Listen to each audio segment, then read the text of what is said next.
Good morning, everyone, and good evening to the panelists in the United States. Thank you for joining the international conference entitled Prospects and Challenges for 2021 Global Trade Environment, hosted by Korea International Trade Association, KITA.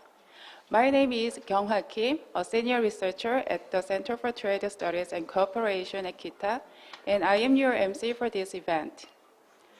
Our conference covers 2 sessions over 2 days. Yesterday, we addressed the challenges to the rule-based international trade order and European trade policy. And today, we are going to focus on the US trade policy after the presidential election and the WTO reform.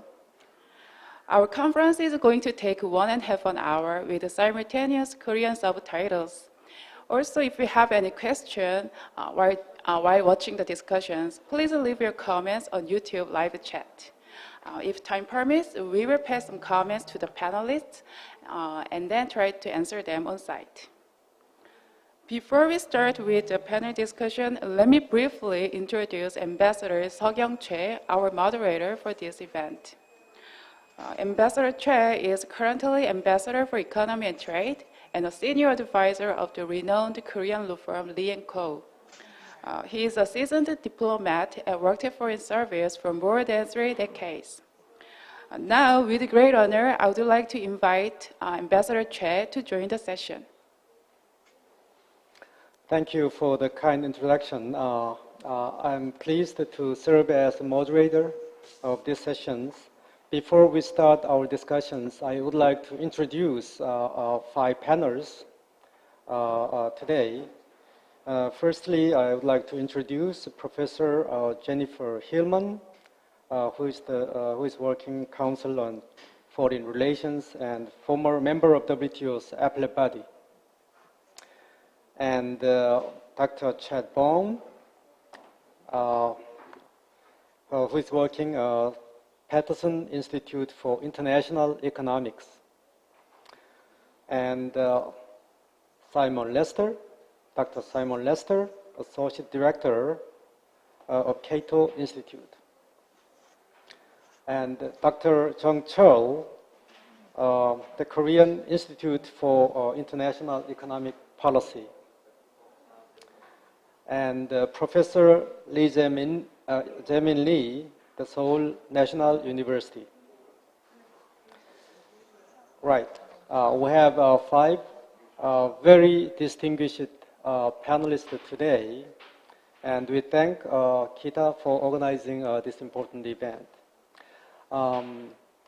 Now, the global trade environment has experienced tectonic changes due largely to the spread of COVID-19 pandemic, expansion of digital trade, and growing interface between trade and environment, as well as trade and national security. On top of that, we are witnessing the power transition in the United States. We have reasonable expectations on changes of U.S. trade policy. So our discussion will be focused on broadly 2 topics, such as U.S. trade policy under the new U.S. administration and the future of a multilateral trading system. To be more specific, we could extract 5 categories of issues, such as Biden's overall trade policy. That is topic number 1. Topic number 2 is U.S. trade remedy rules. It may be actually a further expansion of the Biden's trade policy. And the 3rd item is trade policy on labor and environment. And 4th item is regional trade architecture in Asia Pacific. And lastly, the 5th item is WTO reform in general. Before I start our discussions, I would like to share with you a disclaimer. Any comments of the panels are their own ideas and positions and do not necessarily represent those of organizations they may be affiliated with. With that announcement, let me start with the first topic, that is the prospect of Biden's trade policy. Under this rubric, we have a number of issues to discuss. For example, are there commonalities and/or significant differences of Biden's trade policy direction with the Trump administration? And overall, political environment of U.S. on trade policy questions and foreign trade policy directions, and U.S.-China conflict, and U.S. policy on foreign investment and export control, and implications of such policy on Korea and Asia in general, if it is possible. Since we will further elaborate trade remedy, labor and environment, and also the regional trade architecture issues in the subsequent agenda item, you may just spare your time on those issues for the next items. With that, I would like to invite Chad Bown to kickstart our discussions. You have floor. Thank you for the opportunity to be with you, to be part of this really distinguished panel. To our host, thank you to everybody in the audience. You could be sitting here looking at one of the next U.S. trade representatives. They haven't been named yet, one of the few members of the cabinet. Could be me, could be Simon, could be Jennifer Hillman, could be any one of us. You never know. So, to the question of the future of U.S. trade policy under a Biden administration, I think there's a number of points that we have to take into consideration. The first of which is that, unfortunately, we are not starting from where we were in 2016.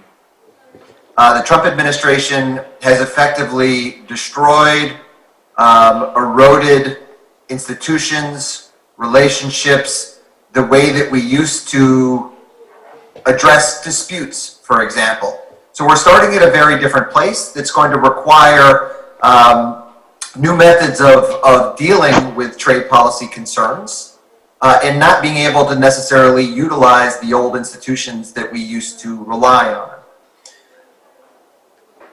That includes the WTO. We'll spend a lot of time talking about that later, so I won't spend too much time going into that now.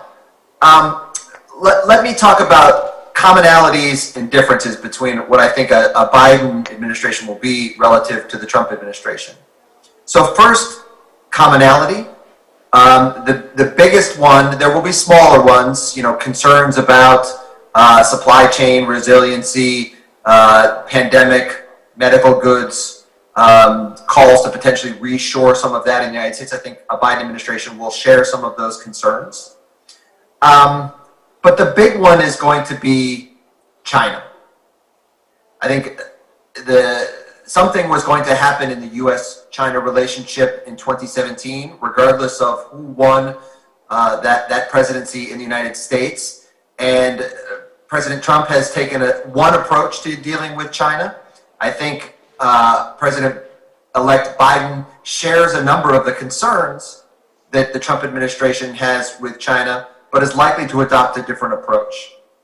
I think the concerns that they share would be more of the structural nature.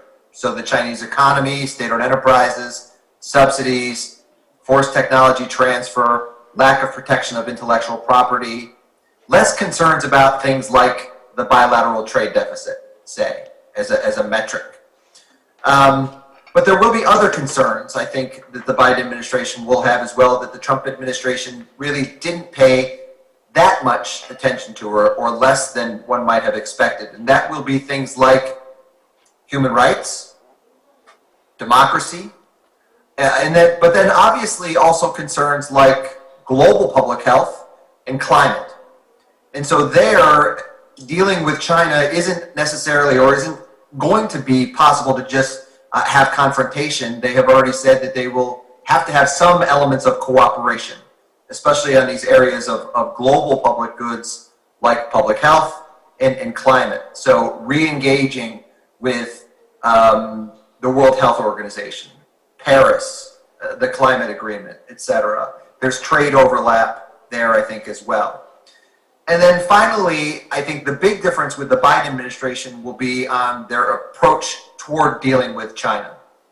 The Trump administration went at it alone, and not only went at it alone, but very much brushed aside other countries, Korea, Japan, the European Union, many of which share common concerns with China, share common concerns with the United States about China and China's approach. I think the President-elect Biden has said that he would be willing and desperately seeking to work with allies on these areas of common concern. I think it's still to be determined how to operationalize that, how to put that into practice. The last 4 years, not much has been asked of other countries in challenging the areas of common concern with China. And so when the Biden administration goes to key trading partners and says, are you going to help out?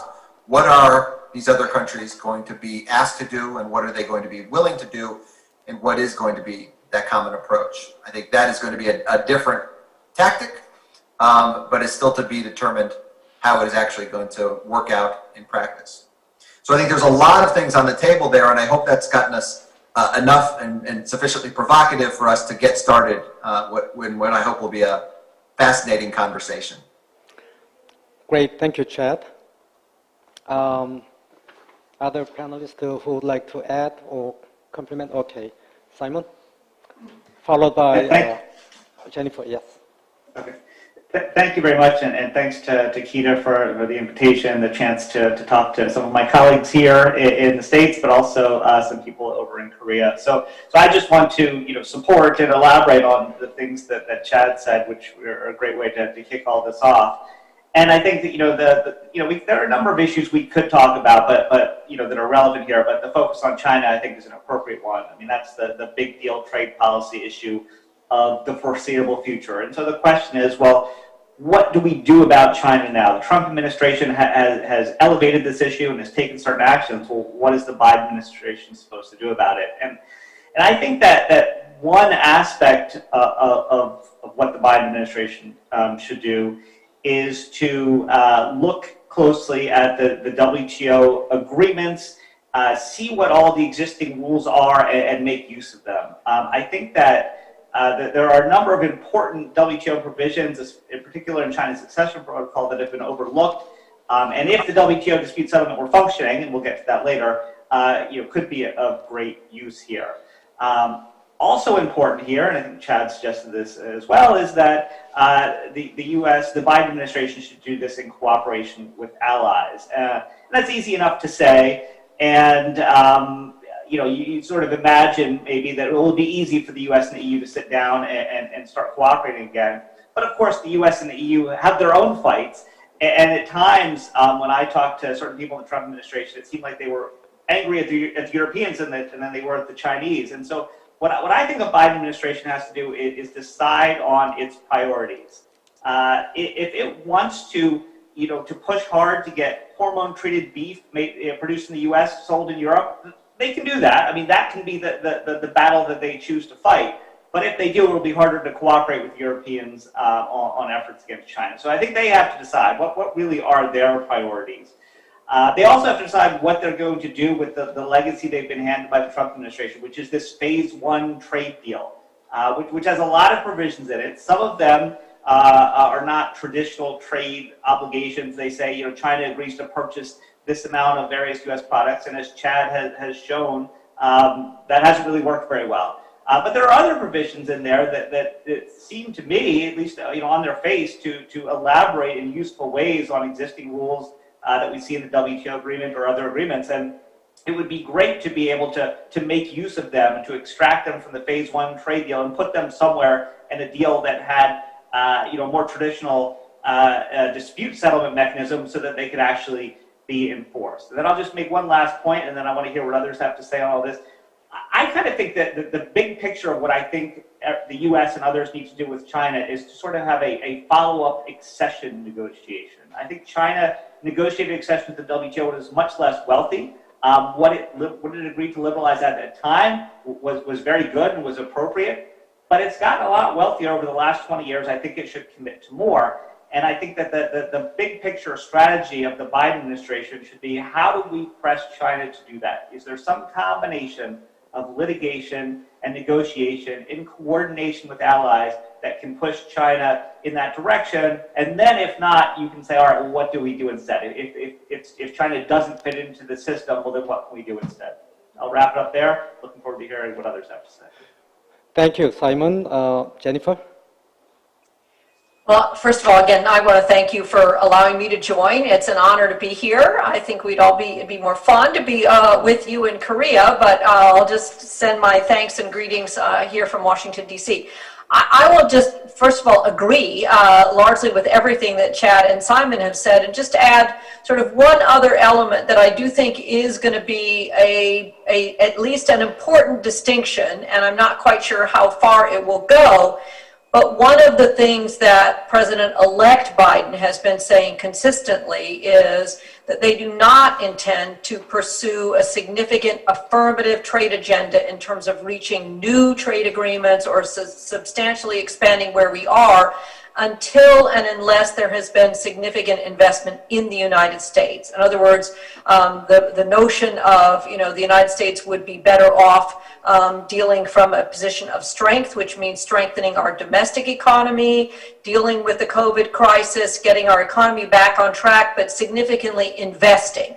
As President-elect Biden has always put it, build back better. But I mean, what they're really talking about is to substantially spend money in terms of, investing in research and development, in innovative technologies, in infrastructure, in worker training programs, in a whole series of domestic measures. Now, there's two things, I think, from the trade perspective to think about with respect to all of that. One is, how long is the world going to wait for the United States to get its act together, if you will, to get its domestic house in order? The answer, I think, is not very long. I mean, you've already seen the rest of the world moving ahead, whether it's RCEP or whether it's all of the EU's agreements throughout the world. The question is, how long can the United States afford to wait before it sort of significantly re-engages in trade? And the other part of it is that obviously all of these policies will have some form of spillover effects into trade policy. I mean, whether it is this notion of, re-upping the degree of Buy America. I mean, this notion that, what is sold or purchased in the United States should largely be made in the United States, whether that's limited to medical supplies and medical goods or whether it goes much broader. It obviously has significant implications for what the United States does in terms of renegotiating commitments under the government procurement agreement, or again, whether there's other kinds of sort of buying pacts or other things that would help with this agenda of trying to do more to shore up American competitiveness. Because I think there's no question that the Biden administration is going to make much stronger linkages between domestic policy and trade policy. And then the last one that I'll just touch on briefly, because I know we're going to get to it to some degree, is the other thing that I think has been fundamentally changed as between where we are now versus where we were when President Trump came in, is that there used to be a pretty clear understanding about what issues were properly in the realm of national security and what issues were properly in the realm of economic security and could be dealt with by trade policy. I think the Trump administration has fundamentally erased that line for the United States, and everything becomes both a national security issue and an economic security issue. And so I think there is going to have to be some real serious conversations around the world about whether we can and should be trying to sort of redraw a line to understand what falls on which side of that national security line. Great. Thank you, Jennifer. Professor Chung? Yeah. Okay, I'd like to also thank the KITA for organizing this wonderful event, and it's very good to see old friends from the United States. I completely agree with Chad about the statement on that it's almost impossible to go back to the normalcy or the rules-based the global, the international order, pre-Trump era. And then the Biden administration, our question about the China, the U.S.-China trade conflicts and the strategic competition, it's about whether the Biden administration will continue some sort of the policies towards China, or what are going to be the differences, as other panelists also mentioned about. I think they will be using more of the cooperation of the allies with the allies, but the core about the dealing with China actually is about the some sort of the unfair trade practices and the not abiding by the international, the global rules. But I'd like to raise a question about whether China actually is going to be on the same page as the United States, especially from the perspective viewpoint of the China. They might feel like that the international order was set by the Western countries, including the United States. So they might feel like they are not fair to them, especially at the stage of the development.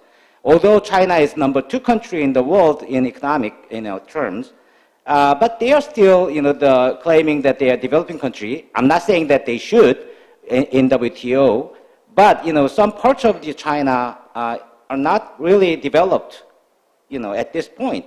So I'd like to see hear some of your opinions about from the U.S. perspective on this. And with these differences between the U.S. and China, the fundamental differences, how can we, deal with this kind of conflict, and that will have all that spillover effects on the other countries, including Korea, for example. And then, obviously, as Simon mentioned, that I think WTO would be the best place to deal with this. But I think it's a long shot to have the WTO reform and all kinds of the problems in WTO and multilateral trading system. So in the short term, what are the options for the new Biden administration? I might address some more about this in later when we talk about the trade architecture in the region. I'll stop here. Okay, thank you, Dr. Jung. Actually, I just wait Professor Lee as the last. Okay, Professor Lee, after he speaks, actually, you may discuss on the Dr. Jung's questions. Yeah. Okay, Professor Lee. Thank you, Mr. Ambassador. Very good morning and very good evening. Again, a great honor to be here with my fellow panelists. Thank you very much. My view is not that much different from fellow panelists. I also think that the U.S. trade policy will not be that much different. But the difference will be, it will be more sophisticated, more systemized, and more based upon the norms and the rules that we have adhered to so far. So in that regard, there will be much difference. But at the same time, the basic underlying concern of the United States, as we know, will continue to be there. And those concerns will have to be addressed by the new administration. So in that regard, the trade policy, the basic line will remain the same, but it will now be more sophisticated, structured, and organized, which is a good thing, by the way. So now we are hearing voice of reason, which is a very important thing. I guess for the past 4 years, it has been demands. It has been demands over reasoning or the requests over rationale. So now that will hopefully go away, and we are now going back to the table of discussion with the voice of reason, which is a very good thing for the United States and for China for that matter as well, and for countries like Korea, so that we are ready to engage for a new discussion in many outstanding issues for the future. We'll talk about it later in item number 5 probably. I guess the most important thing for now, particularly for the United States, is to help restore confidence in the WTO or trust in the WTO. I think that's more important than a particular negotiation. The trust and confidence should be restored. And then there will be some the discussions for a specific topic will then follow afterwards. So that's, I think, the most important thing for the initial stage of Biden administration next year. And I hope that won't take too long before U.S. Reasserts its leadership in restoring multilateral trading regime. So we'll see. Thank you. I'll stop here. Thank you, Mr. Ambassador. Okay, thank you, Professor Lee. Actually, in Geneva, there is no trust at all at the moment. We may discuss the questions at the item number 5, but actually, Dr. Chung raised the questions, actually, whether China is on the same page with United States. To complement, actually, his question, I also would like to add some more elements.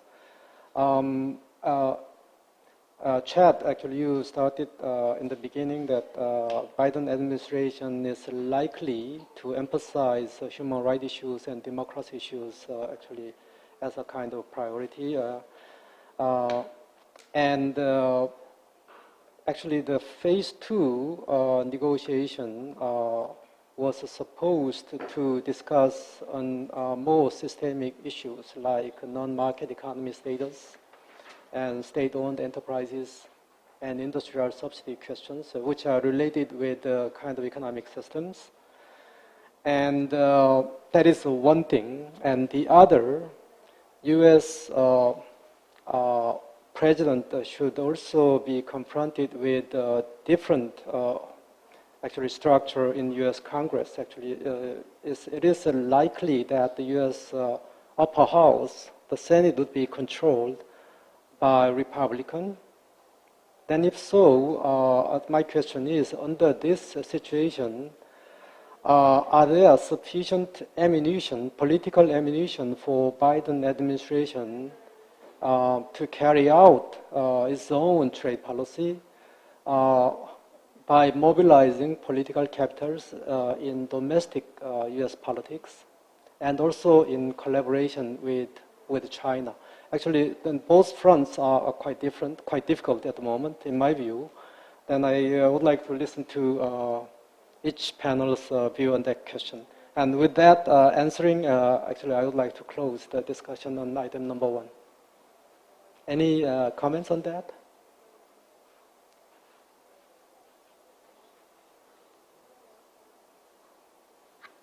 Okay, Simon, and followed by Jennifer, yeah. Thank you. So I'll start, and I want to hear what Jennifer has to say myself, because she probably knows more than I do about it. But I'll start with the question about the ability of the Biden administration to work with Congress. I think, as you suggest, it might be very difficult if it's a Republican-controlled Senate. Here in Washington or in the United States, we're very familiar with the tense, hostile political environment, and I think people around the world are aware of it too. The last few years, and even before Trump, even years before that, the parties did not get along very well, and so you can easily imagine the Republicans in the Senate simply not wanting to do something because Biden wants to do it. And in that situation, how does the Biden administration work together with the Republicans in the Senate? Now, perhaps it used to be that trade was an issue where Republicans tended to like trade liberalization and like trade agreements. So you can say, well, maybe that's an area where Biden administration could work with the Republicans in the Senate. But the Obama administration had that situation, and it didn't work very well. Given everything that's happened over the last few years, and given the direction Trump has pushed the party, it's going to be a challenge. I don't want to say it's impossible, but it's going to be a big hurdle to get any major trade initiatives done that require cooperation between the Biden administration and the Republicans in the Senate. Now, we still have two crucial elections coming up in the state of Georgia, so we'll find out in a little over a month, who actually controls the Senate. And let me just make one brief other comment, and I'll stop and let others talk here. On the issue of developing countries and China, this is an issue where the United States, under the Trump administration, has pushed hard for rethinking how the rules are set up, how people understand each country's role in the system. And I think this is an issue that predates Trump. Trump sort of elevated it and made a big deal about it, but I think people in the U.S. probably had similar views even beforehand. I do wonder how important this is in practice. I mean, it seems like that having a country having developing country status means something emotionally, but I don't know to what extent it actually affects outcomes. So for example, the United States and the European Union, which nobody considers to be developing countries, negotiated sort of big exceptions, not technically exceptions, but in some general sense exceptions under which they provide agriculture subsidies. It wasn't because they were developing countries, it's just because they demanded it. So, I mean, any country, to some extent, I would say any country can demand anything at once and try to get it, and whether they're a developing country or not may not matter that much. So I tend to think this issue is overemphasized. At the same time, having some coherence would be nice, and the existing categories maybe don't work very well. But this, to me, seems like an issue that is going to be really hard to resolve because there's just no sort of obvious new categorization that everyone will accept. Mm-hmm. I'll stop there. Thank you. Thank you. Jennifer? I'll add just two quick points. One on the Congress issue, and that is that part of the reason why I think the Biden administration might take its time on trying to initiate a brand new big kind of an agreement of any kind is because the authority for that negotiation, trade promotion authority, expires in July of next year.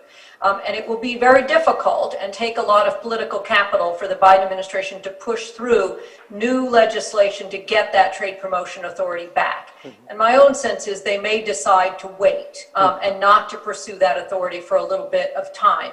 So I think that's part of the calculus of what the Congress will do.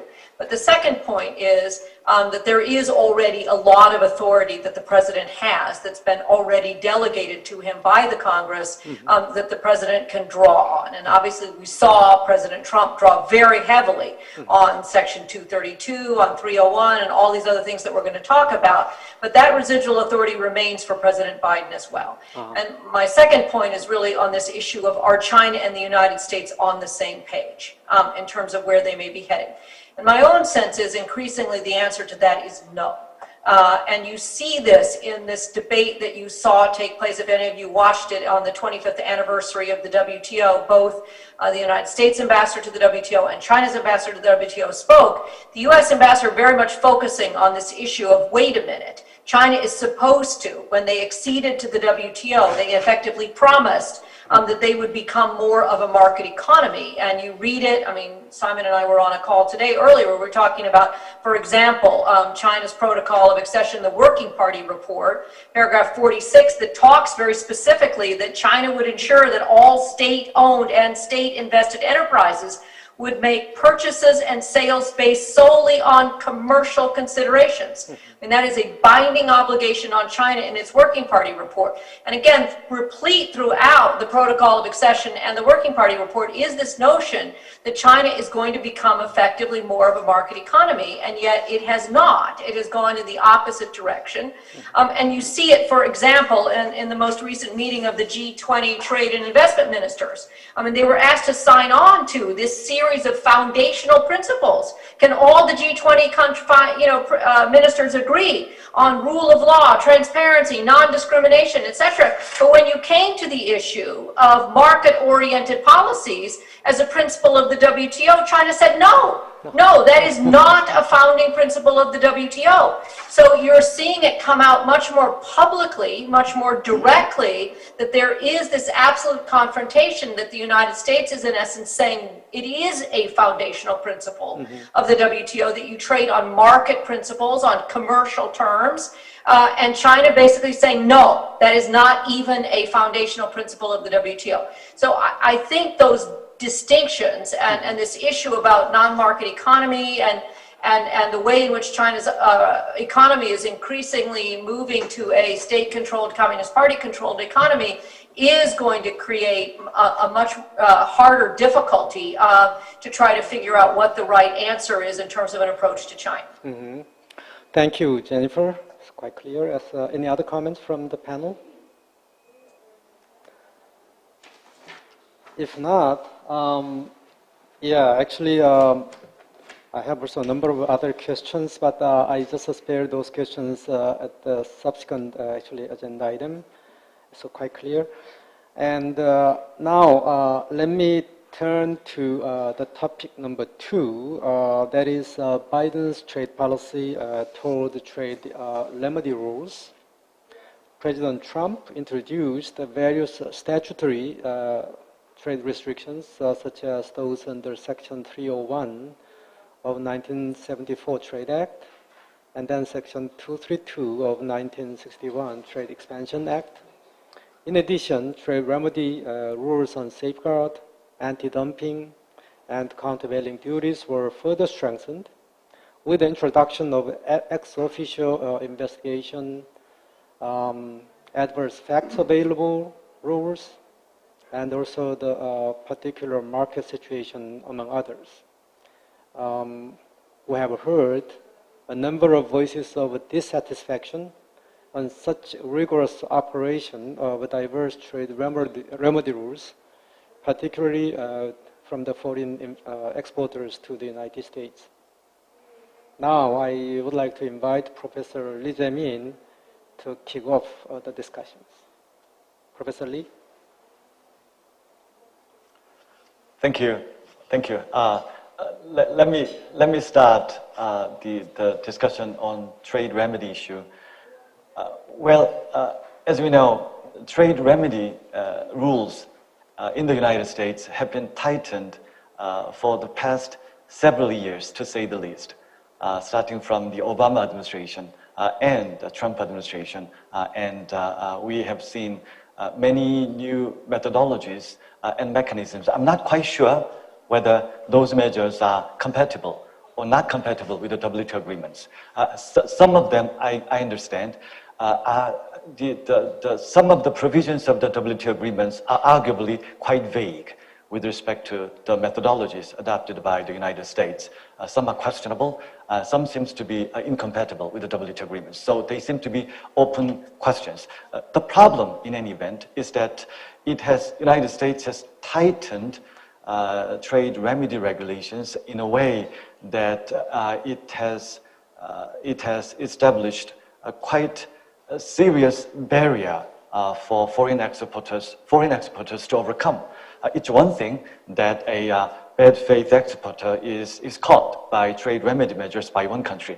It's quite another if there's a loophole that those barriers are to be taken advantage of in one direction. So we have seen, for instance, as Ambassador Choi mentioned, PMS or AFA application and CVD investigation into exchange rates recently. And also, it's not actually trade remedy measures, but Section 232 is evolving, I would say. It has started. Now it seems to be on its way to blooming in the next stage. So again, as we discussed before, I think with respect to Section 232, unfortunately, the Pandora's box is opened.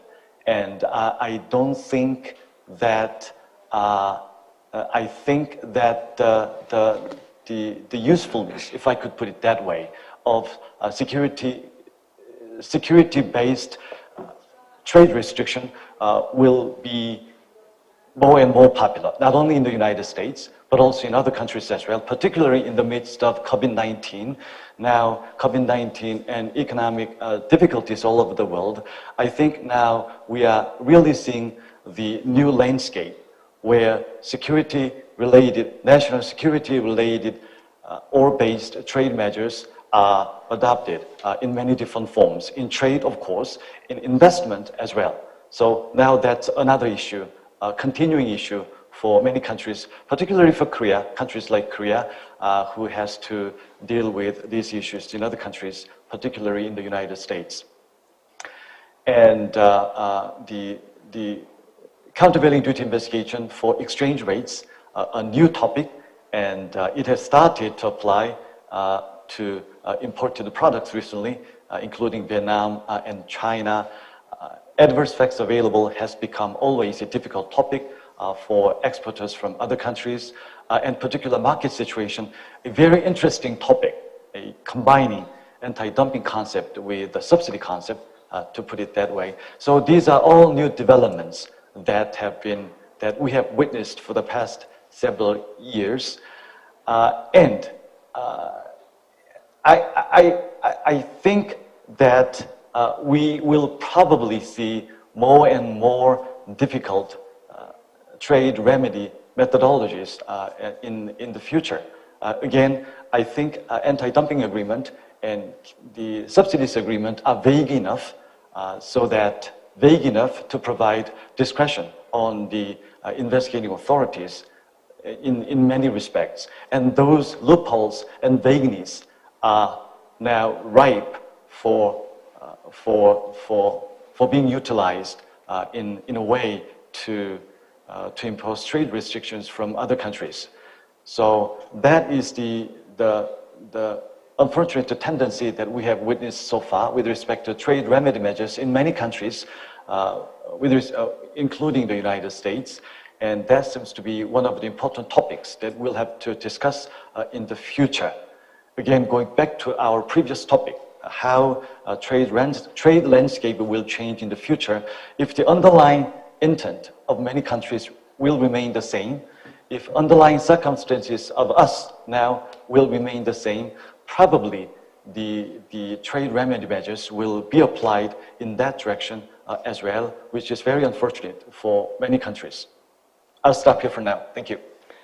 Thank you, Professor Lee, for the introduction. Okay, I just would like to invite Chad. Before my lawyer friends get started going down this trade remedy path, I wanted to point out a couple of things. For the most part, trade remedies make no economic sense. So, if you look at the way the laws are written, it's hard to rationalize them within the context of wanting, open trade. It's hard to rationalize them in the context of antitrust authorities, things that you can do within a country in terms of pricing differentially. Once things cross border, all of a sudden you're allowed to put tariffs on it, and it just makes no economic sense. So all of this is to say, at some level, for a country like the United States, which has extraordinarily low tariffs in general, this is the price you have to pay for that, right? Essentially saying, we're not going to try to make sense of this thing. We're going to just have these trade remedy laws, and then we just have to manage them to make sure that they don't get out of control.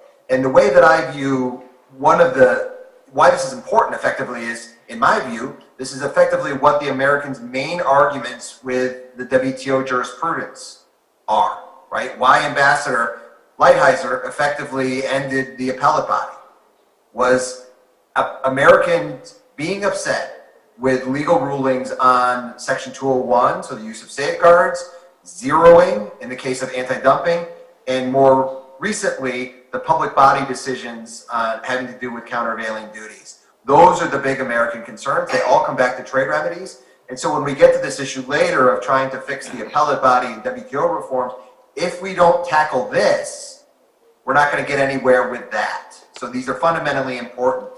So to my lawyer friends, what I would say is, the more that you try to make sense of things, tighten the screws on fixing this, that, and the other thing, you just have to make sure that we accept the requirement here, apparently, of Congress to maintain some access on the American side to these trade remedies, or else you lose buy-in to the broader question of openness and participation and engagement with the overall institution.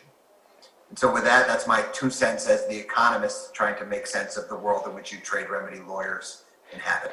Great, very relevant from economist view on the legal issues. Now I turn the microphone to Dr. Chung, again, another economist from Korea. Yeah, before the lawyer friends come, I think when the Trump administration came into the White House, he actually had a lot of the China bashing, and from the perspective of the U.S. ally, South Korea, we thought that all these trade remedies and all kinds of tariffs are targeting China. But then the Section 232 confused all the allies because they are targeting all the allies included. So I think when we talk about the trust building or confidence building, especially Mr. Biden mentioned and emphasized the cooperation with the cooperation I think the new administration should start from here, especially with the predictability rebuilt in terms of the U.S. trade policies, including these trade remedies. I think that's one. And then another thing is about the China's investment, because you're talking about the pharma and so on. Recently, more and more countries are worried about the investment from China for the fear of technology theft or security concerns. So when there are some sort of the unfair trade practices from China, then how to deal with these kind of things? Maybe it should be trade remedies. Then the question is, whether this new administration will think about the allies and then use the trade remedies, discriminating, between the allies and non-allies, or will it, keep on, using these trade remedies regardless of the allies? Thank you, Dr. Chung, for the comments. Jennifer? Jennifer, followed by Simon. I'm not going to dispute the economist's view. I will only say that I think this trade remedy area, and particularly I would say the area of countervailing duties, is one that everybody needs to keep their eye on, because fundamentally Chad's right. The trick is to make sure that what's done stays within the rules. I think we need to all understand that this is going to be where the largest amount of sort of disputes and policy debates occur. And the reason I say that is because it's not just China. Again, there's a whole lot of concerns about China and a lot of difficulties in terms of trying to apply the subsidy disciplines to China. I mean, it's very clear that over the years it's proved to be very difficult. I mean, partly because so much of what China does is running through state-owned enterprises, which, because of the appellate body's decision on public body, are now to some degree out from under those disciplines. So that's made it very difficult. Secondly, it's very hard to prove a lot of these subsidies. So the evidentiary burden, from the sort of just legal perspective has gotten in the way. But more importantly for me is that the remedies on subsidies don't really work. Because if at the end of the day you've shown that there has been a subsidy that has caused all of this damage, injury, or adverse effects, the remedy that you win is if you put a countervailing duty on is basically it might protect your own domestic industry, but it is pushing all of those subsidized imports out into everybody else's market. So it has not gotten to the underlying problem that a lot of these subsidies are resulting in overcapacity and overproduction coming out of China in a lot of these heavily traded products. And on the flip side, and this is where everybody I think needs to start thinking about this, is I think you're going to see the rest of the developed world need to start doing a lot more subsidies to respond to COVID, to engage in economic recovery, and to engage in climate change. You are going to see a huge push in the United States and elsewhere towards an industrial policy that ends up with a lot of subsidies, which is going to push very hard on these issues of what do we do if it's a subsidy in favor of climate change, if it's a subsidy in favor of COVID vaccines, if it's a subsidy in these areas, are we going to treat them the same as we're treating other industrial subsidies? And you're already seeing it. I mean, Professor Lee mentioned, this issue of countervailing duties with respect to currency. Brand new cases in the United States with a countervailing duty against two European companies because they got free allowances from the European Union's emissions trading system. That has now been, found by the U.S. Commerce Department to be a subsidy. So this whole area of subsidies and whether we're going to try to draw a line between a good subsidy and a bad subsidy and what's the proper remedy for a finding of subsidies is one of those things that I think everybody, watching and tuning in here is one of those issues to keep your eye on. Thank you. Thank you for the comments. And also, Simon, you raised your hand? I didn't see it. Oh, I didn't, but I'll just quickly weigh on something that I had been thinking about. So two of the issues that we're covering here, I think, are related, Section 232 and FIRMA, because they both deal with national security issues. And so when I look at national security, it seems to me that this is an issue that's sort of like prosecutorial discretion. I mean, we know that in sort of criminal law, prosecutors have a lot of discretion on as to how they're going to, who they're going to prosecute, what cases to take. And I think that Section 232 and FIRMA also have that same sort of discretion. Section 232 had fallen into disuse for a while, but the Trump administration had revived it and used it actively. And FIRMA sort of extends the role of the U.S. government in evaluating foreign investments in ways that take into account national security. So what we end up with is we have these laws that have a fundamental legitimacy. I mean, there could be real national security issues under both, but what we also have is discretion in relevant agencies as to how to apply them. So take FIRMA for example. I mean, I'm sure there are many products that are sort of dual use and it's this high-tech thing that can be used for military purposes, and I want to have the U.S. government agencies evaluating whether there's some problem with having a particular foreign company make this investment in this particular product. But on the other hand, I have a hard time believing that an app that allows teenagers to make 15-second music videos like TikTok is really a national security issue. And so I think we're kind of reliant on the governments who have these laws and who apply them on the basis of national security. We're relying on them to implement them in good faith. And we found out that sometimes they don't always do that, and there may not be a judicial remedy for it. So to some extent, we just have to cross our fingers and hope it goes well, or we can vote for people who we think will do a good job with it. But that national security issue, sort of the Pandora's box has been opened, it's out there. Hopefully we can get it under control. I don't know, sort of, maybe not close the box fully, but at least tape it a little bit shut, something. I don't know. Thank you. Chat, actually, quick question to, I think it's Simon's comment, yeah?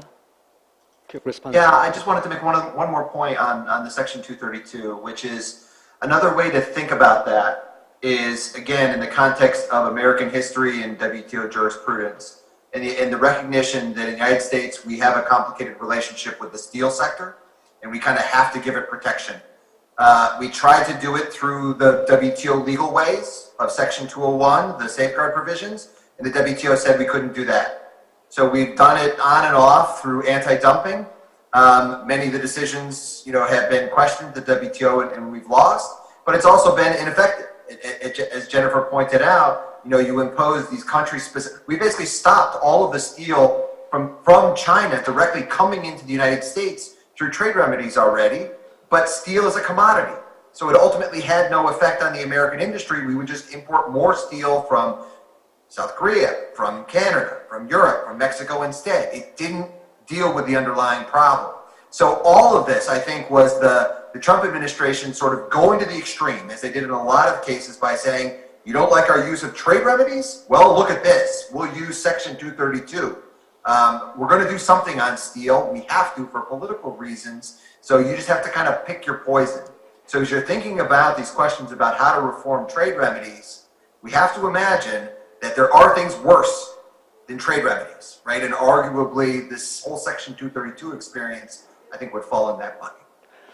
Right. Actually, the WTO reform relating to the trade remedy questions may be further expanded, actually, our discussions in the last agenda item. Before we close our discussion under this item, I would like to ask a quick questions. As you all know, the tripartite discussions or negotiations among United States, the European Union, and Japan on trade remedy issues, for example, in particular, the countervailing duties issues, subsidies and countervailing duty issues. And they also announced kind of joint statement January this year. My question is, but still, there are new and emerging issues of COVID-19 and the climate change, and also the restoring the economic vitalities or something like that. Considering all this, do you consider that under Biden's administration, this tripartite negotiations or discussions on subsidy issues would continue, then if so, how would that outcome be multilateralized?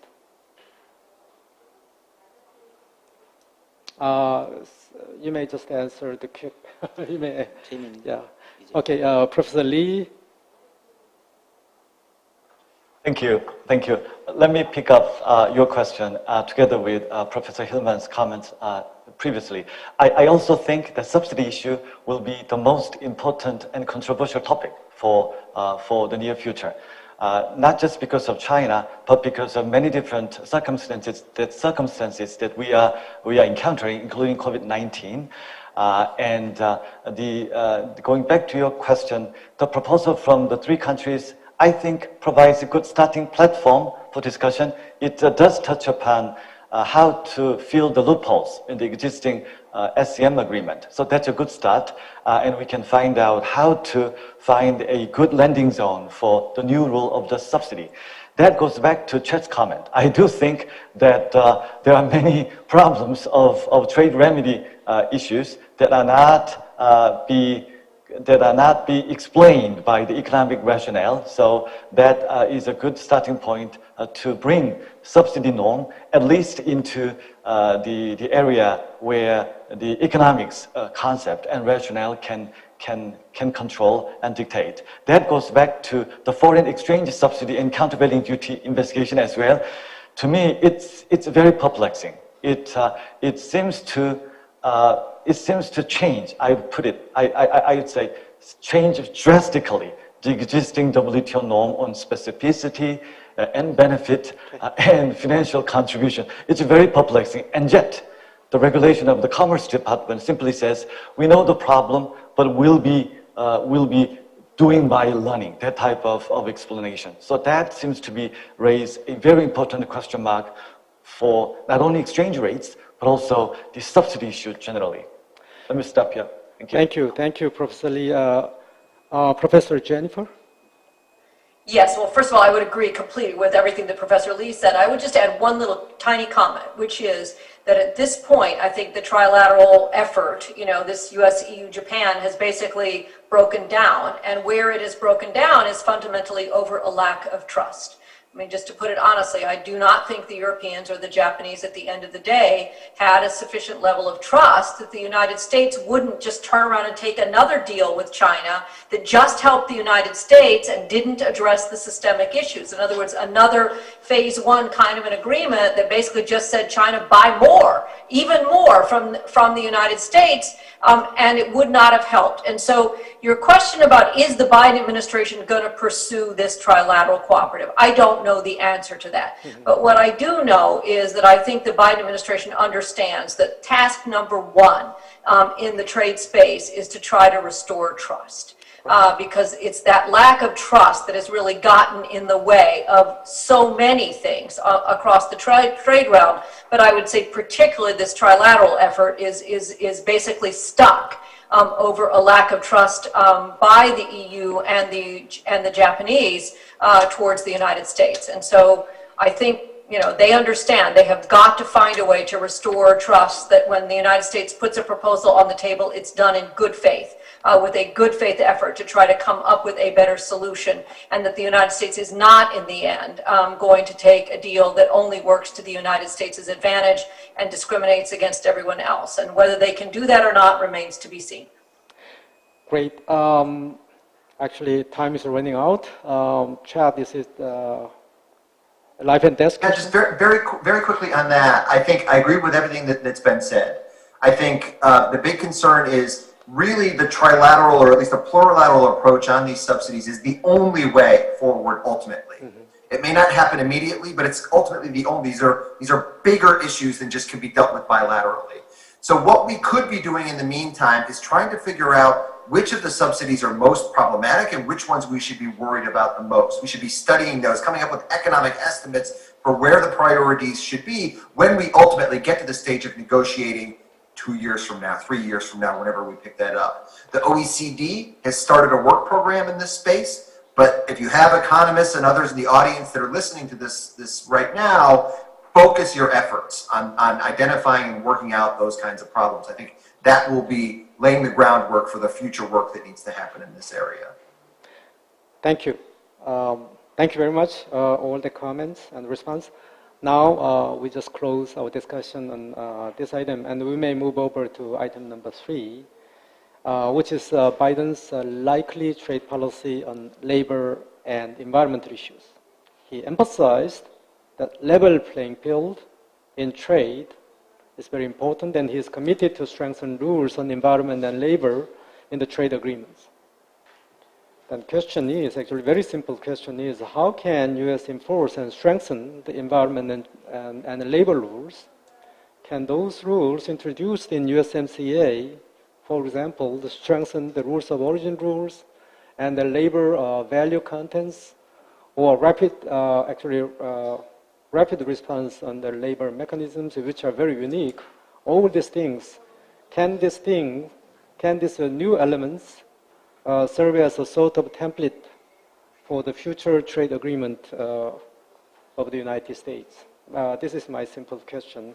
Now I just would like to invite Simon Lester for kicking start of the discussions.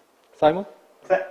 Thank you. And it is a great question and a very important one. I mean, we're moving from a president who I think pretty clearly said he doesn't care about climate change and loves fossil fuels to a new president who cares about these issues. And I think that's going to lead us to a change in policy. Now, even though President Trump maybe didn't care about environment and labor issues, through the specific political situation that existed, as you alluded to, the USMCA has these advanced rules on labor and the environment.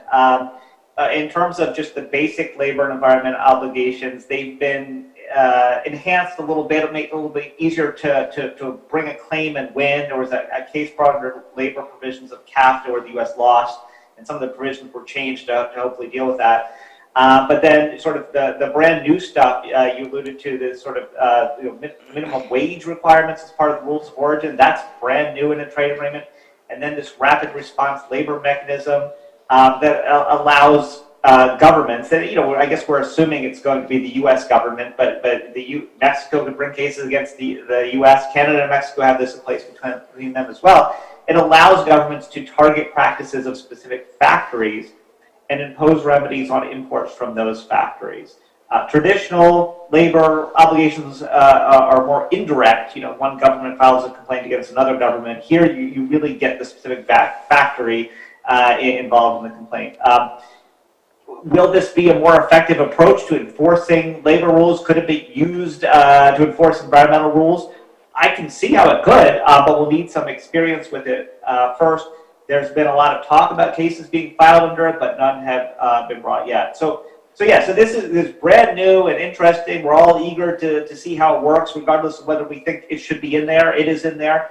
So then the question becomes, well, can this serve as a template? And I think my response is maybe, but there are domestic and international political considerations here that I think could make it a little bit difficult.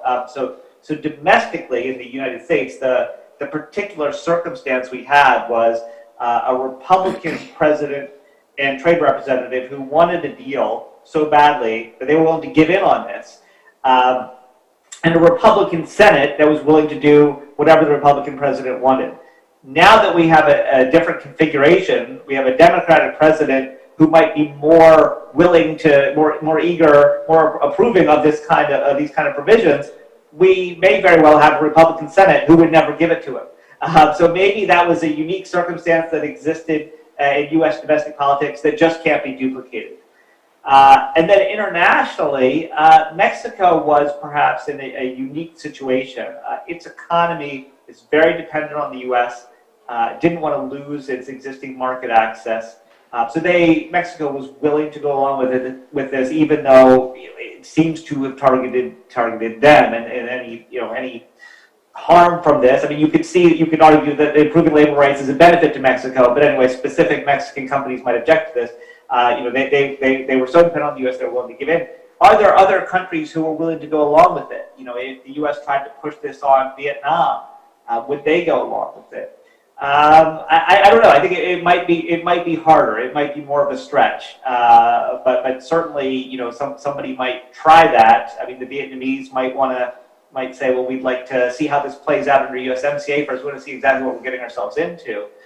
So I think that this is new and innovative, and it could be an anomaly. There are anomalies out there in trade law, like the Chapter 19 binational panel reviews in NAFTA, USMCA, came from the Canada USFTA. That's never been used anywhere else except in North America.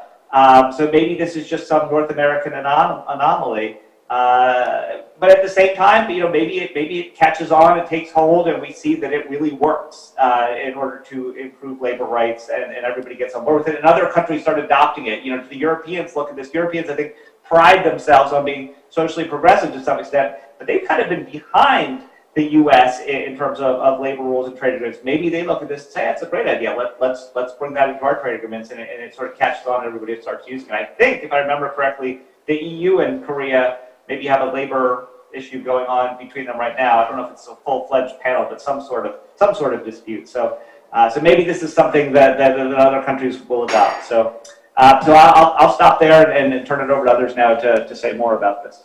Thank you. Thank you for the introduction.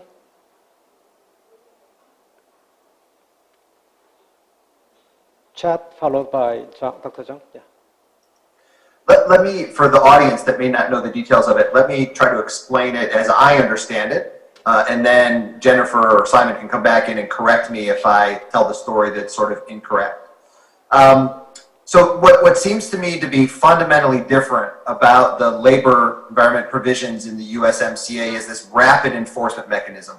I agree there's the elements of the new rules of origin for automobiles, the minimum wage. I don't think those are going to be disputed. Those are going to take time to play out. Those are going to be a long-run phenomenon. That's not really the issue here. The issue is really the American sort of labor union community wanting to be able to put pressure on specific plants, facilities in Mexico that aren't abiding by core labor standards. Allowing workers to organize, form a union, bargain collectively, that kind of thing. So they introduced these provisions into the agreement, which says that, if you find that going on in a particular plant, there's this expedited dispute settlement process that can happen to look at it. And ultimately the remedy, and this goes back to what Jennifer was talking about earlier, is very different in this context. You can target it, if it's a shoe factory in Mexico. The remedy isn't, we're going to take years to win a dispute and then get authorized for retaliation and to come up with a retaliation list that might include Christmas trees or beef or something like that. No, you can target just the shoes from that particular plant, either with tariffs or with sanctions saying you're not allowed to come in at all. So it's actually a very targeted remedy, and kind of from an economist perspective is relatively efficient. I think politically, this is so innovative and new. It has such buy-in by the American labor community that they're going to want to actually make sure that this thing works. So I think we're all itching to see kinds of cases, but I think they need to be worried about picking a case where they're not going to get a successful resolution to it. Because if, the worst thing that could happen is a repeat of the case that Simon mentioned against Guatemala that, I was at the Council of Economic Advisors when this case was filed in the interagency process, and we decided to bring it forward. And I raised my hand and I said, do you all realize how monumental it is the United States is bringing this dispute forward, a labor standard dispute forward? This is Jagdish Bhagwati's worst nightmare, right? In the 1990s, the trade and concern was that this was going to be taken over. Nobody cared except me. But the United States effectively lost that case, and it really set back this whole area. And so I think a case that's going to be brought forward, they're going to want to pick one or two that really have a good chance to have a successful resolution, which is going to require ultimately some buy-in by the Mexican government and making sure that this process ultimately works. Thank you. Thank you, Chad. Dr. Chung? Yeah. Okay, environment and labor historically are two controversial issues in trade policy, and Mr. Biden has been emphasizing these two. So I think there could be some more difficult times in terms of the trade negotiations And I think in terms of the rules of origin, the Trump administration made a very creative and unprecedented rules of origin in terms of the labor value contents in the USMCA. But the many economic research actually proved that and recommend policies that the less restrictive the rules of origin and the simplification and the harmonization of the rules of origin are beneficial for the economy. But USMCA went the other direction and the tightening the rules of origins and more restrictive. So it was the intention was to preserve the trade within the U.S., Mexico, and Canada in the region, and also try to protect the U.S. Labor. I think it's very interesting to see whether the Biden administration will try to keep on this kind of the rules of origin in terms of the labor value contents, or try to follow the economist advice on less restrictive the rules of origins. Thank you, Dr. Chung. We should not miss Jennifer's comment. You did not raise your hand. I'm not sure how much I have to add, because I think Simon has really hit it. I am not sure that the USMCA that has all of these provisions is really a template, if you will, for future agreements, because I do think for both the domestic reasons and the international reasons, I'm just not sure there's lots of other governments out there that would sign on in the way that Mexico did.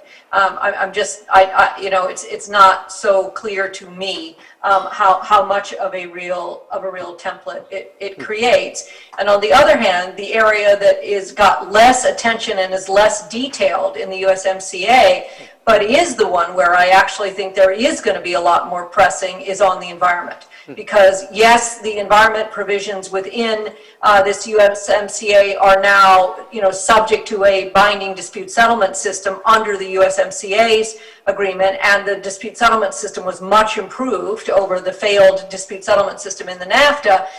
But the fundamental underlying environmental rules themselves are not substantially different, in the sense that they are geared to a number of multilateral environmental agreements.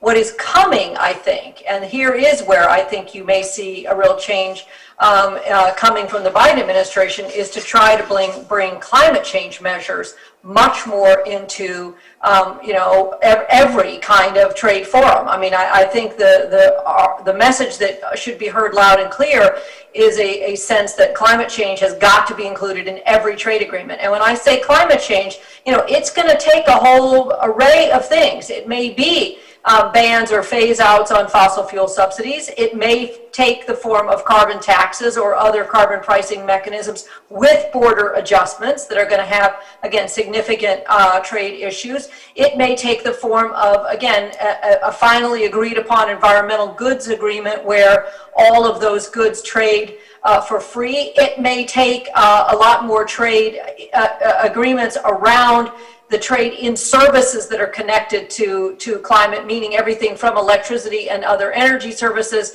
on down. But I could easily imagine this becoming very much, I don't want to call it a template, but an absolute, bottom line basic requirement is that some form of serious taking on board of the need to address climate change becoming an absolute prerequisite to trade agreements, and it may be that the Europeans and others would join the United States in that effort. So this is one that I think is going to happen in a more robust way. How far we go on some of the labor issues, I think I'm with Chad and Simon. These are very important to the United States labor community, and I think they are going to want to see that this mechanism really works. So on that one, I think it's just stay tuned and watch. Thank you. Chad? Can I just make one point here to piggyback on what Jennifer was saying? I think this is the one area that the Europeans are prepared to take the lead on, and they're going to move very, very soon, and that's on the environment. They have been holding off, waiting to get past the Trump administration to put the Commission to put forward, their green energy, their full-bore climate program that's going to have trade elements. And the Biden administration, if they're not ready for it and sort of complementing it with some programs of their own, may find the United States as being subjected to, border carbon tax adjustments. And so this is, I think, this is one of the areas where the Biden administration isn't going to be able to say, hands off, we're not dealing with this for a couple of years because we got to deal with domestic issues. This is one in the trade space that I think is going to hit them very, very quickly. Great. Thank you. If it is allowed, then I would like to close our discussion under this item and then move over to next item. Item 4 is on regional trade architecture in Asia Pacific. President Trump quit from TPP at the first week of his assumption in the office, and then opted for bilateral trade agreement. And Biden emphasized on coordinated approach with allies. And my question is, can the U.S. return to the TPP, CPTPP, or other initiative which U.S. may apply? And Biden emphasized multilateralism, and how can multilateral trading system and then the regional trade agreement compatible? How to make these two different approaches compatible? We may spend around 50 minutes for our discussion. I just would like to invite Dr. Chung for the introduction. Thank you. As Ambassador Choi mentioned, that the last 4 years with the Trump administration, there's a big change in the trade architecture in the Asia Pacific. Before Trump administration, I remember that in this region there was a vivid and very active discussion about the mega FTAs like the RCEP, TPP, and even the FTAP in the APEC as well. But then the things have changed, but to me, Biden administration's the priority list. There's no the regional architecture in the Asia Pacific. So this trade architecture in the region should be on the back burner. But I'd like to say that there are a couple of things that the Biden administration might come to this area faster than we might expect, because of the first is China and the strategic competition with China, and another is RCEP, as Jennifer also mentioned earlier, and then maybe WTO. There's a recent development of the trade conflicts between China and Australia that raises concerns to many American policymakers, maybe, and politicians. At the same time, some the strategic competition with China will continue, and there should be some sort of the instruments, right? How can you deal with the China, and there should be some sort of the channels that U.S. can utilize. And the WTO, we mentioned that I said that it's going to be a long shot. Then what else could be left? I think that there's going to be some sort of the plurilateral approach in the region.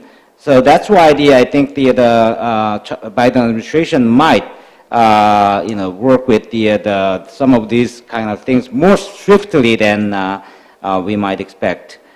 But I don't know if the Biden administration will come back to CPTPP because of the many reasons, but or bring the original TPP.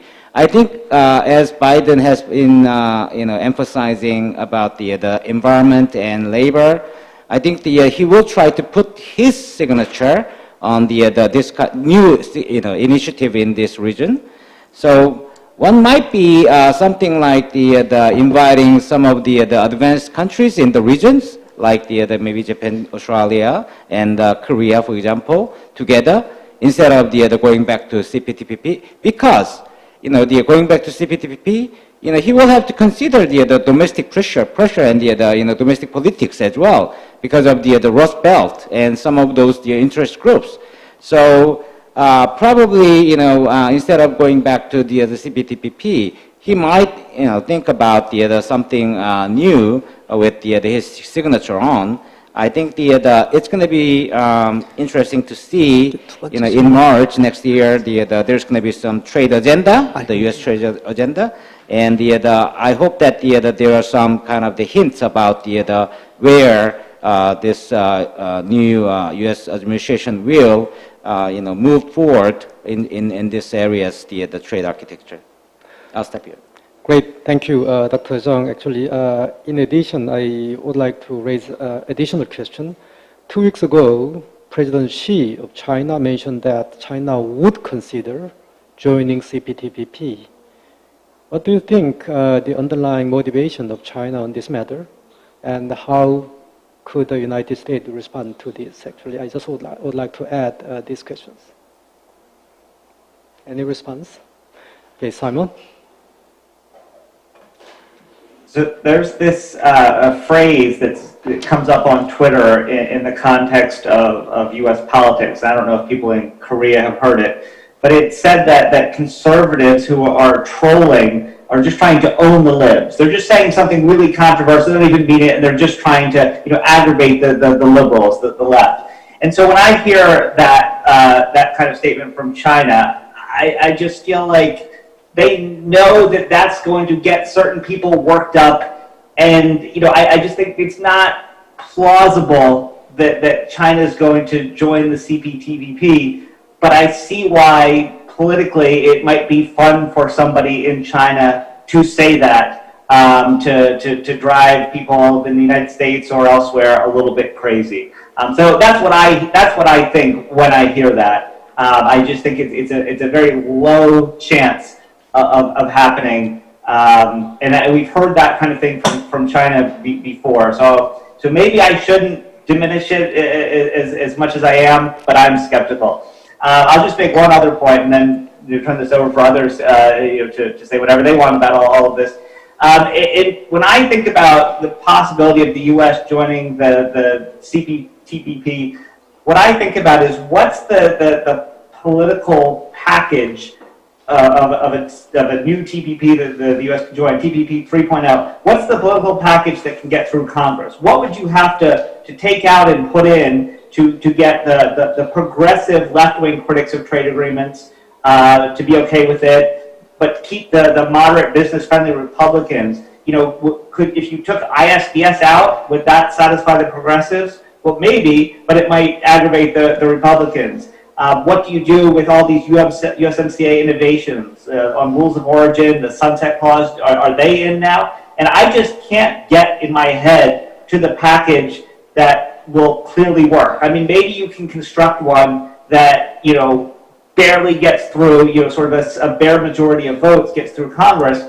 But if that's as far as you can get, I just don't know if the Biden administration will think that's a fight worth having. If you could have a USMCA type vote where 90% of members of Congress vote for it, sure. But I don't know how you can get there with a TPP package at this point. So I see the calls for the U.S. to join, and I see the logic of the U.S. joining. But I just, in the short term of a Biden administration, and even sort of towards the end of the first term, I'm not sure that we can get there. But there's so many things that have to happen first that I don't want to rule it out. But I have doubts. Thank you, Simon. Professor Lee, followed by Jennifer. Thank you, Ambassador Choi. Regarding the China question, I think I would agree with what Simon just mentioned. If we just look at Chapter 17, the SOE chapter of CPTPP, it's very difficult for, I think, for China to abide by those provisions in the CPTPP as they are written down now. So there are other provisions as well. So it's really, it takes a lot of work, to put it that way, for China to be a member of the CPTPP. So that's something that we'll have to look out for the future in any event. Regarding going back to the possibility of U.S. returning to CPTPP, I think returning to CPTPP will be a tempting policy option for the United States, but I think it will take a long time and it will be quite difficult. I think this relates to a little bit with Simon just mentioned, but the provisions of CPTPP reflect what the United States thought in 2013 and 2014 timeframe. Now we have seen a drastic change from 2016 up until now. All those things, digital trade, again, investment dispute settlement proceedings, and the subsidy issue, whole new issue, and COVID, and all these issues, national security, you just name it. The circumstances have changed in such a dramatical way. So I think even if the United States would like to join next year, it will have to think hard what elements should be changed or upgraded in a way that can meet the new demands or new thinking of the United States in the new circumstances. So that's why I think even if it decides to join the CPTPP sometime soon, it will take a long time even to come up with a new package and to discuss with the existing 11 members of the CPTPP. So we'll see. Thank you. Thank you. Jennifer? I was only going to say, on the one hand, I absolutely share all of these concerns that joining the TPP may not be easy at all, and it's hard to see the package, and it's hard to see that as a quick road. And on the other hand, I will only note that I think there's going to be a huge amount of pressure coming, from the Congress and elsewhere for the United States to have a response to China. And when I say a response to China, in the trade space, it's going to be in part a response to RCEP, because I do think everyone needs to think about how the degree to which RCEP, even though it's a much shallower agreement, if you look at a lot of the tariff schedules, I'm sure everyone here in Korea has looked really carefully at those auto schedules, and again, if you look at them, you see a lot of places in which China has not agreed to cut anything. So there are many ways in which this is not a very deep agreement, and on the other hand, there is no question that it will have the effect of having an awful lot more trade in Asia be centered around or go through or have a lot of those supply chains, sort of inexorably connected into China. The U.S. is going to feel the need to respond to it. And when you add on top of that, I think a really sort of beginning to be a very changed view about the United States' take on what's happening with the Belt and Road Initiative, where you saw the United States kind of start out thinking that BRI was relatively benign, that China was effectively doing the world a great service by filling a void that the multilateral banks and much of the Western world was not engaging in doing enough infrastructure projects, particularly in a lot of the difficult markets that BRI is now operating in. There was a sense of, well, good for China that they're doing this. Now I think there is an increasing perception that there's a lot of negative that is coming with this, that you're going to see a really serious looming debt crisis created because all of the money, all of the lending that has gone into all of these BRI countries is basically being made on sort of commercial terms, full interest rate payments. This is not grants that China is providing. This is not concessional financing. So you are starting to see more and more of these BRI countries start to be in serious debt crises, only exacerbated by COVID. And so you are going to have to start seeing the World Bank and others, the IMF, come in and support countries going through a debt crisis, which basically means now the World Bank and the IMF are financing China's BRI. I don't think that's a very sustainable path to stay on. And when you add to it, that, for example, China's building a lot of energy plants throughout the BRI countries, but what are they? They're coal-fired plants that are going to lock these countries into a heavy, heavy carbon, emitting source of energy, lock them into purchasing coal from China.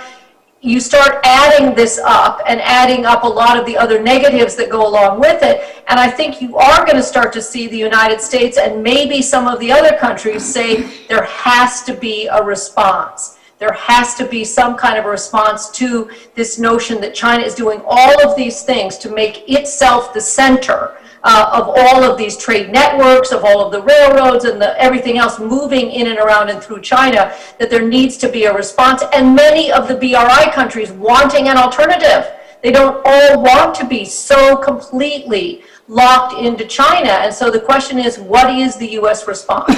And some of it that may put pressure for it to be TPP, but it also may create pressure for the United States, for example, to pick up the Japan Digital Agreement and now try to expand that out and have a lot of other countries join that kind of a sectoral agreement, you know, have a lot of other Asian countries join the Japan Digital Agreement or others. So I do think, you know, TPP represents maybe one of the easier, not saying that it's easy, but maybe one of the easier responses to China that the United States could take on board, but the U.S. may end up deciding that there are others that are easier to reach an agreement on. Okay, thank you. Thank you. It's quite clear. Dr. Chung, last comment on this agenda item? Yes, you know, briefly about your question about the you know, Mr. Xi Jinping mentioning the China's intention to join CPTPP. I agree with the Simon and the Professor Jaemin that it's going to be very difficult for the China to join CPTPP, but why did that, you know, why did Mr. Xi Jinping mention? And yesterday I received an email from the Chinese colleague that they have held an event about China joining CPTPP, you know, some sort of the symposium already. And to me, I don't know if China has an intention of abiding by all these rules written in the CPTPP, you know, as Jennifer has mentioned several times about you know, China's behavior during after China had access to the WTO, and currently the U.S. is out of the CPTPP, and you know, RCEP is done. And look at the members of RCEP and look at the members of CPTPP. You know, all 7 members are actually in both of the RCEP and CPTPP. So in terms of the membership and sort of the regional leadership or dominance, I think China might think about the CPTPP, hijacking CPTPP from the U.S. So I think in the next you know, the few months maybe or years, there are going to be some sort of the consideration of the CPTPP by both the China and the U.S. and we'll see how it plays out.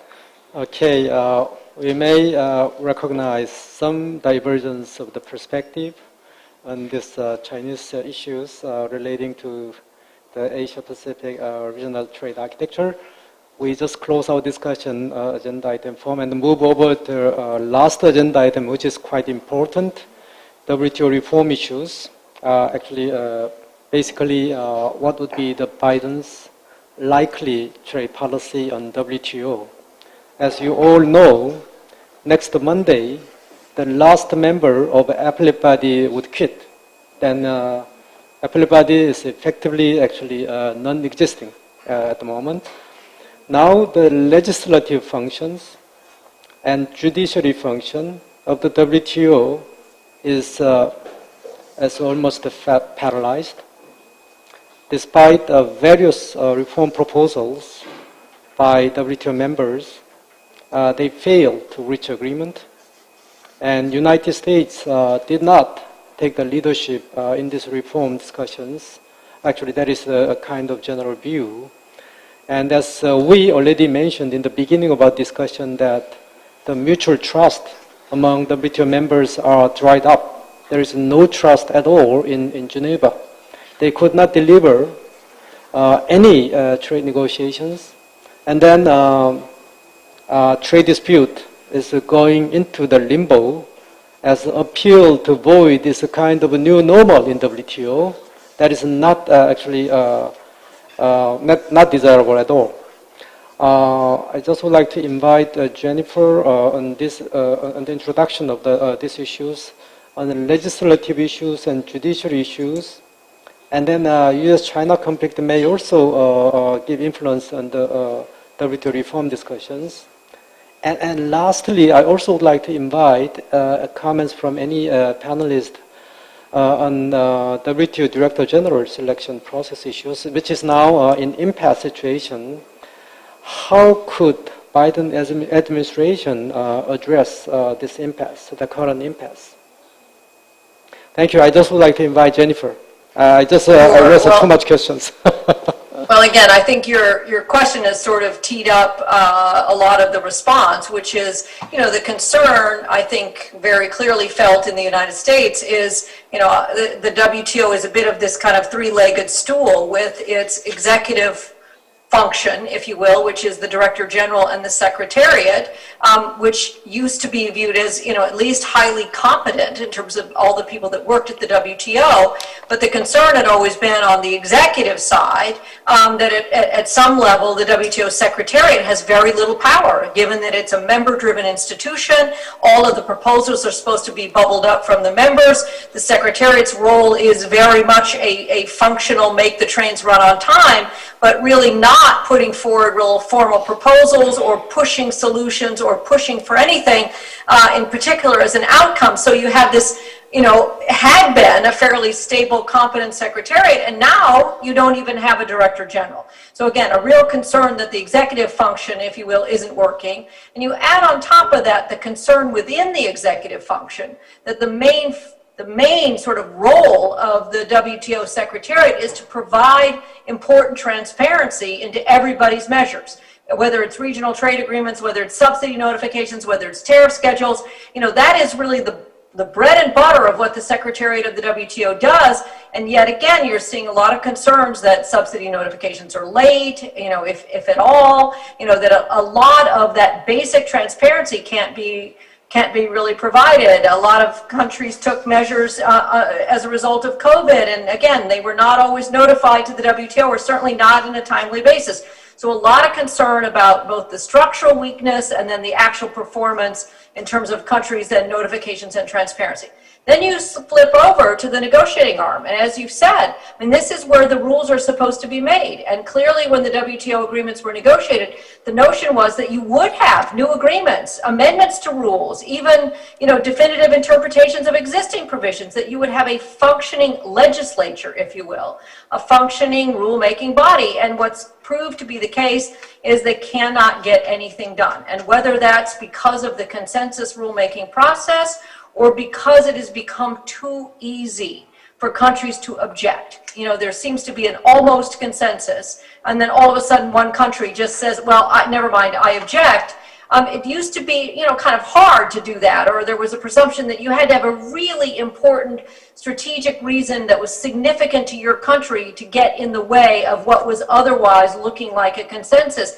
Now it seems that it is very easy for countries to do that, and so you do not have much faith that the WTO can create new existing agreements. You look just at fisheries subsidies, where everybody can agree that if we keep fishing at the level that we are going to run out of fish, which deprives so many people of needed protein and so many people of a livelihood, and yet we cannot get an agreement on something as basic as that. It doesn't suggest, a good place. And then you come over to the dispute settlement system. And again, given the United States has completely, destroyed the appellate body, and you have these appeals into the void, you've taken down that system. I used to think that the United States was an outlier in looking at this three-legged stool and thinking that the problem was that the judicial side was too strong, and that therefore the way to restore the balance was to push down the judicial system so that the system was at a balance. Now, I think that's not really the case, because you're seeing the U.S. block the new Director General. So the question is now, what is the Biden administration going to do about it? Where are we going to head? Here, I think there's no question in my mind that I think President Biden will want to fix the WTO. And if you look at what has come out of the Congress, there have been resolutions. I, for example, testified at a hearing this summer at the Senate Finance Committee, which, was sort of unusual for them to call a hearing in the middle of the summer that was about WTO reform, one of the few trade hearings they held last year. But it was because I think both the chairman and the members of the committee are genuinely concerned that what they want is a reformed WTO. I mean, if you tried to ask our Congress today, do you support the WTO as it is right now, you would get no support. But do you want a reformed WTO that has a rules-based trading system at its heart? Yes, that is what the Congress wants. Now, various members of Congress may define what is a reformed WTO differently, but there is no question there is strong support for that, and I think the general statements coming out of the Biden administration is they believe in a rules-based trading system, they believe in multilateral organizations, they believe in operating multilaterally, and they want a reformed WTO. So then the question comes, how do you get there? How do you get to a reformed WTO that will, and again, the good news for Biden is whatever the changes are at the WTO do not have to go through the Congress. So he doesn't have the same kind of domestic politics to worry about that Simon described with respect to can the United States join the TPP. That takes an act of Congress. Reforming the WTO arguably does not. And so the question is, you know, what can a Biden administration do? And for me, I think you're going to have to start with fixing the dispute settlement system, but only as part of a bigger package. And the reason I say that is I think having a binding dispute settlement system is important because I think it's hard to ask countries to agree to new commitments, even new commitments to reform the rest of the WTO, but agree to new commitments if you don't think they're going to be enforced.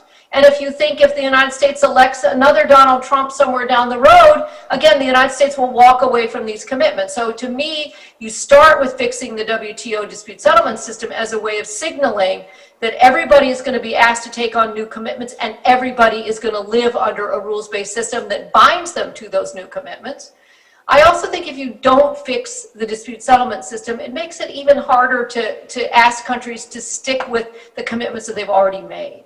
I mean, you know, again, and thirdly, I think it's important to fix the dispute settlement system because I think the United States is going to need it if it's going to take on China, particularly if it's going to try to take on China as part of a coalition. You're going to need a dispute settlement system that is up and running and functioning. So to me, you start there, but it's got to be part of a bigger package. And in terms of how do you fix the appellate body, again, there's lots and lots of ideas out there. I've written lots on this. I'm happy to share them. But my own view is I think Ambassador Walker, who was asked to come up with a fix, came up with some very good principles. Could they be slightly improved or tweaked? Yes. But so to me, you start with adopting those Walker principles. You add on top of it a way to hold the appellate body to those Walker principles. Because the United States' point is going to be, well, those are just words on a page, the same as the DSU is words on a page. If the appellate body violated the DSU, why won't they violate the Walker principles? So you put some teeth into it by putting an audit process to make sure that the appellate body does adhere to the Walker principles. I've suggested that I think you're going to need to rethink the way in which the appellate body secretariat functions, because I think there needs to be some shifting, both of rotating of personalities as well as a different way of thinking about how you support the individual appellate body members to make the appellate body members themselves stronger and to arguably make the role of the secretariat weaker. Because I think that the relationship between the appellate body members and the secretariat also got out of balance, with the secretariat having too much power. And lastly, I think, in light of our discussion that we went on about at some length, you may need to also very specifically think about some changes in the trade remedy area, because I think it's going to be very hard in the end for the United States to even with these changes, to accept that that's enough. And so there may need to be some changes in the trade remedy area. But you do that, I think, to fix the dispute settlement system. Then when you come over to the secretariat, I think the United States is not going to walk away from some of the proposals that it's put out there to put some teeth into the transparency requirement. It's to really make it clear that, you know, when countries have an obligation to report their subsidies, have an obligation to report changes in their tariffs, have an obligation to report transparently what's going on across the trade facilitation agreement and elsewhere, there has to be some consequences if you don't do it. Now, the problem in the subsidy area is going to be, you know, everybody is notifying the subsidies that they believe are subsidies. And if you have a basic disagreement, if China says, well, I don't have to notify that because I don't think it's a subsidy, because it was provided by a state-owned enterprise or because something else, you again are going to have to get more clear about what countries have to notify, when, where, how. I think there is going to have to be some work to do that. And the second thing in that executive function area is I think you're going to have to give more power to the Secretariat. And that starts with the Director General having a little bit more, or exercising a little bit more power in terms of really trying to push compromise. This has happened in the past. I mean, you know, we ended up in the end of the day, I think, coming to the Uruguay round agreements on the basis of a Dunkel draft. So you know, it isn't uncommon that you have a Director General that says, okay, I've heard everybody, here's the plan. And yes, it can be tweaked and pushed, but you have a more directed leadership coming out of the Secretariat. And lastly, on the negotiating function, you know, again, we've moved in the direction of plurilaterals, and I think that's the direction that everything is going to have to go. And you're going to have to make some early decisions about whether the plurilaterals are going to be done on an MFN basis, or whether they're going to be like the government procurement agreement, where only those that join the particular plurilateral get both the benefits and have the obligations under it. But I think you're going to end up having to do some more plurilaterals, and you're going to have some real confidence building exercises to get some agreements up front so that you can show that the WTO is still capable of reaching agreements. And it may be that in the area of the intersection between trade and COVID, in terms of what the WTO can and should do to make sure that supply chains for medical supplies, vaccine distribution, all of that works, that may be a good place for the WTO to show that it can still perform a function that the world needs desperately right now. You know, another area may be in the climate change area, but I think you pick some areas in which the WTO can show that it is still relevant, it is still effective, it is still needed, and you still can see it performing a role where the rest of the world says, yes, we still need this WTO, and therefore it's in all of our interests to reform it so that it can move forward. I totally believe that the Biden administration is going to try its best to do that. Whether it can succeed is going to depend a lot on whether other countries agree that the WTO is worth saving and is worth fixing, and whether we can come up with enough proposals to put together this kind of comprehensive package. Thank you, Jennifer, for the comprehensive introductions. May I invite other panelists to add or complement? Professor Lee? Thank you. I just would agree what Professor Hillman just mentioned. I'll just add a little bit of points. I also think that trade remedy disputes are quite unique and complex.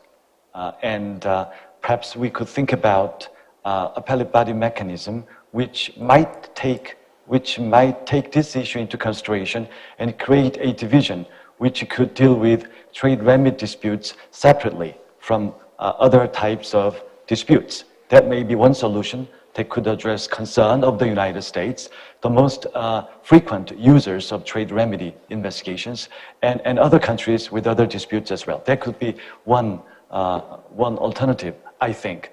And I also would like to underscore the importance of transparency. I think transparency is very important, and notification requirement is very important as well. I took a short survey of trade remedy measures imposed by many countries in response to COVID-19 as of the end of May. There were about 140 plus trade restriction measures globally. Among them, only 30 measures were reported to the WTO. So again, I think if the COVID measures are showing that type of trend, it could also equally apply to notification requirements for subsidies or SPS measures or other trade measures as well. So in that regard, notification requirement should be enhanced in future trade norms, in whatever norms we are pursuing to adopt. So transparency requirement is, I think, very important. And finally, I also think that to enhance the notification requirement, we have to think carefully and creatively. If we require countries to report subsidies, then it is already a legally loaded term. Subsidy within the meaning of Article 1.1, 1.2, etc. It's already loaded term, and in a sense, it could give a more leeway for a country to say, to get away with the requirement. Simply saying we do not have any subsidy within the meaning of Article 1.1 or 1.2 of the subsidies agreement. So I think we have to think about carefully about how to find a way to enhance the notification requirement in an effective way. Perhaps we could say notification of government support measures as opposed to subsidy. So we can think about those options as well. Thank you. Thank you. Professor Lee, Chad, followed by Dr. Chung. Thanks. Let me touch on a couple of those issues. Jennifer, it was a great lead-off presentation. I don't disagree with what you said. On the issue of transparency, I just want to highlight how challenging an issue this is. Because first of all, you have to have an agreed upon recognition of what the definition of a subsidy is. And right now, going back to the US-China, this is just a fundamental area of disagreement. And so if you can't agree, then you can't notify. I think this is also a fundamental area of inconsistency between market economies and state-driven economies, right? In market economies, notifications are sort of less important because you look at what happens in the market, you look at what happens to prices and quantities, and if you don't see sort of a government intervention, you can figure out essentially what happened. An increase in demand, a decrease in supply. You can back it out economically from what happens with market signals. With non-market economies, you can't. And that's sort of what the underlying, there's a lot of things happening, but because it's not a market, you don't know what it is, right? And you don't know what role the government played in that. The other thing, obviously, is in the Chinese system is we're doing more and more of these types of studies that go and look at the OECD's work, for example, on aluminum, on semiconductors. You'll see that a lot of subsidies come about that clearly just don't fit this definition that we have in the WTO rulebook of public body, even if you were to agree that SOEs could provide subsidies. You've got subsidies coming out because of differential taxation along supply chains. Which exports get taxed, which ones don't, which VATs get refunded, which don't, which inputs get restricted.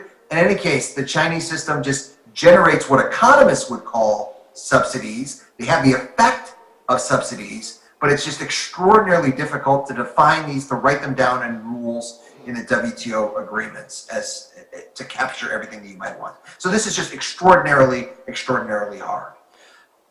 On the appellate body, again, I want to go back to this. The Walker principles, fine, but in isolation, not enough. When the core issue for the United States really isn't all of this procedural stuff, it's that they took away our ability to do zeroing and anti-dumping.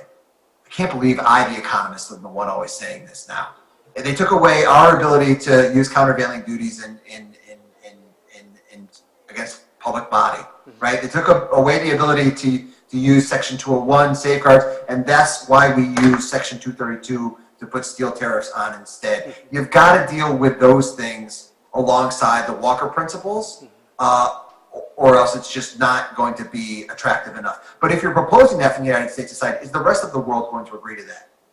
Is China going to agree to that, for example, let alone with South Korea and its views on being abused by America's use of trade remedies, willing to sign up to kind of that revised system. I do agree with Jennifer, and I'm heartened to hear more and more people say this, that these things need to be packaged together in terms of a group of items. Looking at them one-off, we're never going to get there. I think trying to fix the appellate body in isolation, not going to do it. Trying to fix transparency in isolation, not going to do it. Trying to fix this fish subsidy negotiations in isolation, not going to do it.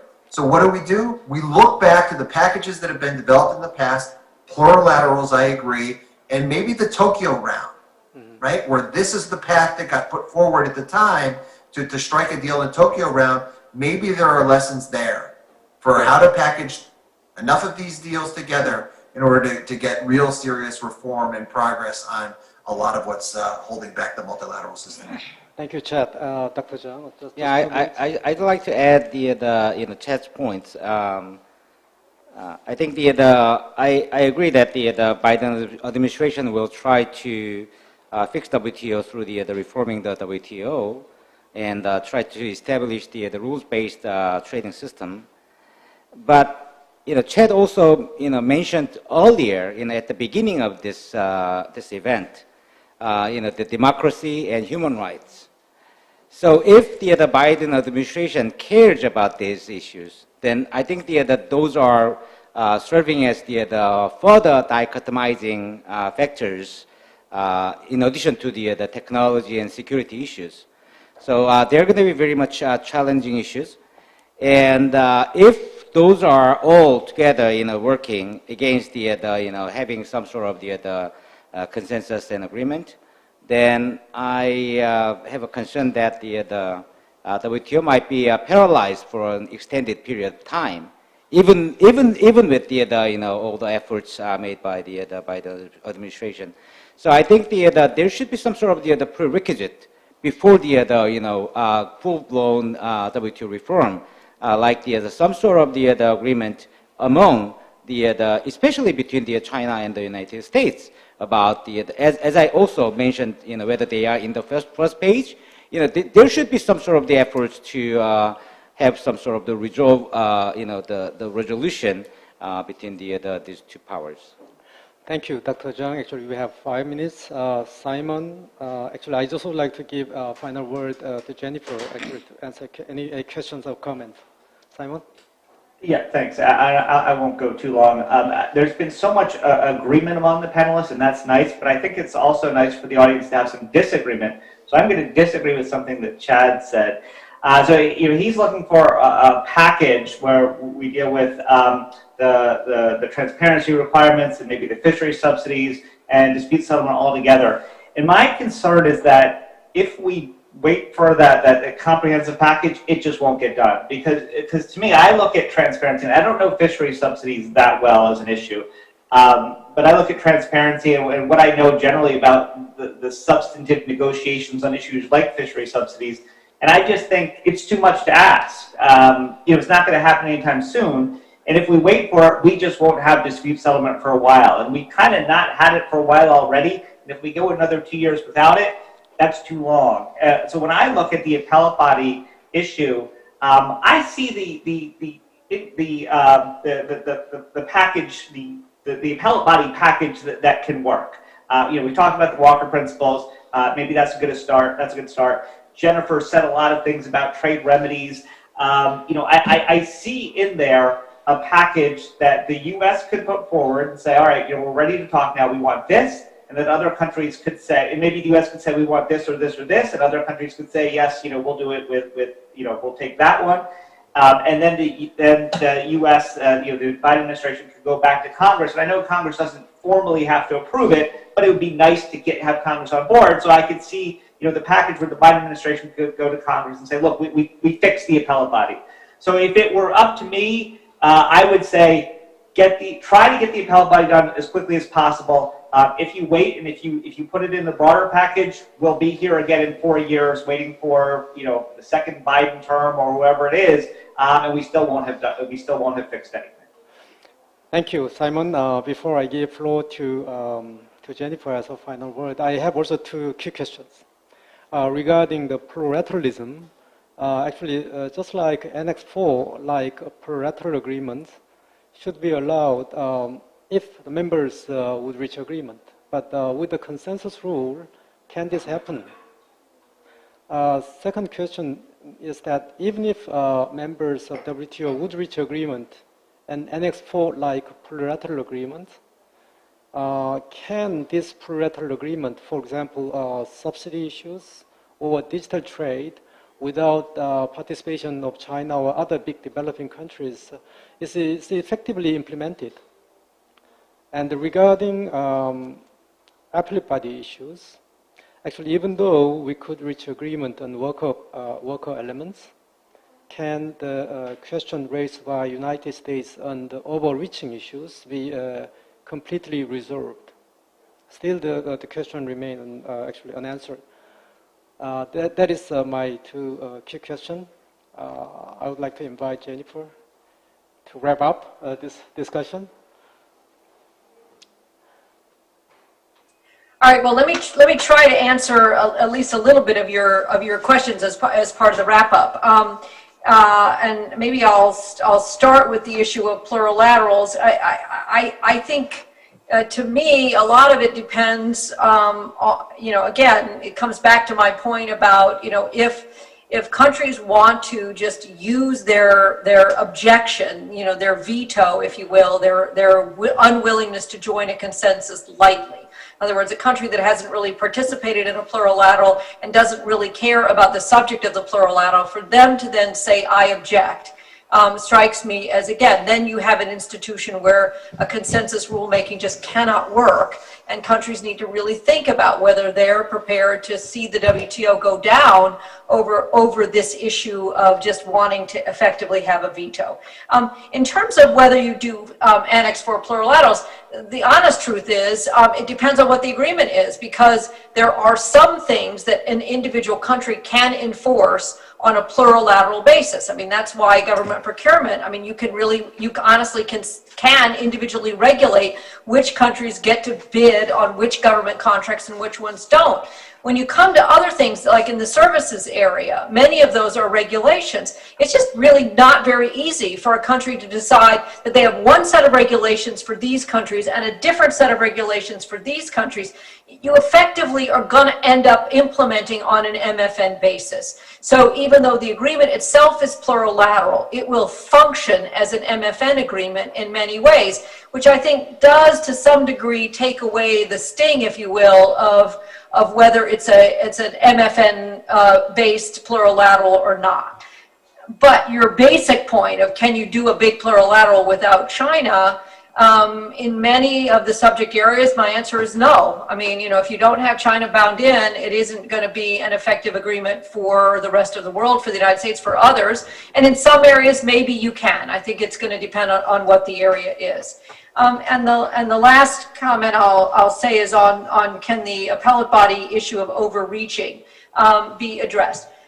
Yeah, again, yes, because, I mean, yes and no. I mean, on the one hand, the difficulty with that issue is the United States will always say that the Trump administration would always have said that, if it was an interpretation that the United States felt went beyond the text, they would describe it as overreaching. And the party on the other side would simply describe it as a legitimate interpretation of existing text. And so at some level, this gets to what is the standard by which you're reviewing what a panel decided, and what is the standard of review over what is an interpretation of text versus what is writing in, language that did not exist. And so to me, the two ways that you could think about addressing it are one, thinking about how do you approach the issue of standard of review. And the second is whether you can put more emphasis into the ability of the General Counsel to pass a definitive interpretation where there is no text, or certainly where there is, a gaping hole in the way that you think about it. Been a lot of proposals out there about how to do it. I mean, part of it is some of what is functioning reasonably well at the WTO is the committee structure. And the committees that are meeting regularly and engaging in a lot of substantive discussion and a lot of norm setting. Maybe if you reach one of these points where you can't decide anything, you bump it back to the committee, the relevant committee, and ask them to think about a definitive interpretation or, again, a text. So I think there are ways to do it. I think to some degree the U.S.'s comments about overreaching are a little bit overblown. And at the other hand, I think Chad's point is if you dealt with trade remedies, this whole issue about overreach would largely go away. 95% of the cases in which the U.S. is complaining about overreach are in the trade remedy area. So if you had an alternative mechanism or an alternative division with trade remedy expertise or an alternative appeals process or no appeals process with respect to trade remedies, I think it would get you a very long way to addressing that overreach issue. My bottom line is this is fixable. I mean, this can be done, but it is going to take a lot of work, and it's going to take a significant commitment, and it's going to take the Biden administration coming out of the box indicating a willingness to compromise, and that the United States is willing to give up some things in order to put an overall deal on the table that will work to the benefit of everybody and that will get the WTO back up and running. Thank you, Jennifer. Actually, I'm very much encouraged by your comments. Right. With that, actually, we have covered extensively on the issues of Biden's likely trade policy as a whole. And actually, we are very much enlightened and educated for the last 2 hours. I thank you very much for the insights and contribution by the distinguished panelists today. Thank you very much. And in this time of pandemic, I wish you all the best. And just as Chad just mentioned in the beginning, I really hope the good news from 3 of you who may become actually USTR of the United States in the next administration. Thank you very much for your participation. We'll share it. We'll each take a turn. Thank you. Have a good evening. Thank you. Thank you. Thanks a lot. Thank you. Thank you very much. Thank you. Thank you very much, everyone, for participating at this event. I hope everyone enjoyed the discussions and insights shared during this conference. We are not providing the full version of the video recording for this conference, but you can see the edited short version of the video recording on KITA's YouTube channel later. And also the discussion summary is available on KITA's webpage soon, later today or tomorrow. Again, thank you very much. Bye-bye. Bye-bye. Thank you.